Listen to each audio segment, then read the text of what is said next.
வெற்றிவேல் முருகனுக்கு அரோகரா. ஓம் ஸ்ரீ முருகா போற்றி. கொஞ்சம் பொறுமையாக தினத்தை கடக்க வேண்டும். சிலருக்கு கட்டுப்பாடுகள் குறையும் போது தவறான பாதையில் செல்வார்கள். அப்படி ஒரு சூழல் வந்தால் நீங்கள் சுய கட்டுப்பாடுடன் இருக்க வேண்டும். உங்கள் வாழ்க்கை வளமாக நீங்களே அதற்கான கட்டுப்பாடுகளை உருவாக்கி அதன்படி நடக்க வேண்டும். இடமாற்றத்தால் சிலருக்கு நன்மைகள் நடக்கும். உடலை ஆரோக்கியமாக வைத்துக் கொள்ள வேண்டும். எல்லா கடமையும் செய்ய வேண்டும்.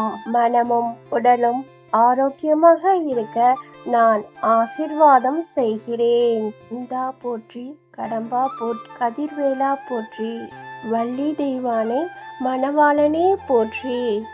ஓம் சரவண பவ.